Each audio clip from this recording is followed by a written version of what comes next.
Orang itu tidak pernah tahu. Kadang-kadang Allah itu kita tidak pernah tahu.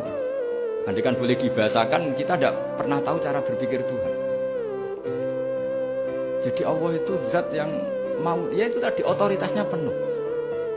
Makanya saya pernah cerita di mana-mana, di kitab-kitab yang saya baca itu ada 2 orang yang ahli neraka, sudah di neraka. Ini sekaligus ijazah, saya ulang lagi sekaligus ijazah, bisa dipraktekkan nanti itu. Setelah itu 2 orang ini dipanggil ke surga sama Allah.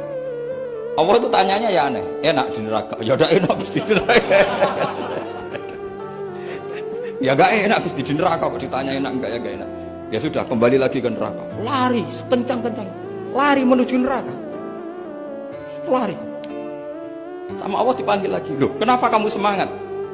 Ya Allah, saya ini kapok, saya ini trauma. Dulu ketika engkau perintah, saya ini lelet sekali. Disuruh sholat lelet, disuruh zakat lelet. Maka ini dengan perintah saya semangat. Supaya nggak ngulang kesalahan yang sama. Akhirnya sama Allah dipanggil. Ya sudah, di surga aja. Di surga. Karena semangat lari menuju neraka.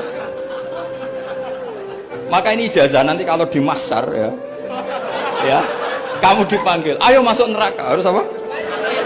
Semangat, harus semangat. Oke Gusti, semangat.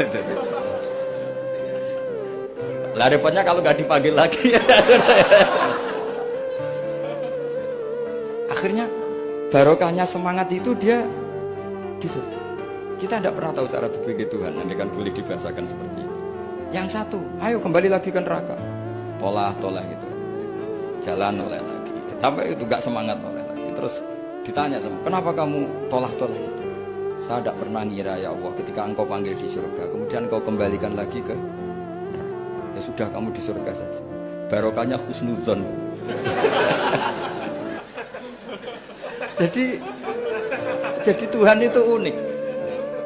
Makanya dalam tradisi ulama itu ad-dinu ar-riwayah, agama itu riwayat. Sebagian diredaksikan inna hadzal ilma dinun fanzuru amman ta'khuduna dinakum. Agama ini, ilmu ini agama, maka lihat riwayatnya. Karena kita tidak pernah tahu cara berpikir Tuhan.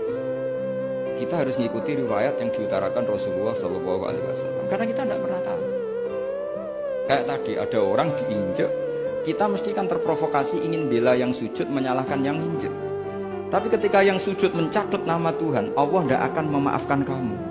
Itu Tuhan tersinggung karena sifatnya direduksi satu, diambil satu, disembunyikan satu. Loh, ada kan dia begini mungkin malah Allah maklumi. Saya tidak akan maafkan kamu. Enggak apa-apa Allah, kan saya. Kan tidak mencatut namanya Allah. Selama hidup saya tidak akan maafkan kamu. Allah nggak akan tersinggung. Karena dia sebagai manusia tentu punya dendam, punya rasa mangkel, punya emosi. Tapi kalau ketika bilang Allah tidak akan maafkan kamu, berarti dia mencatut statusnya Allah.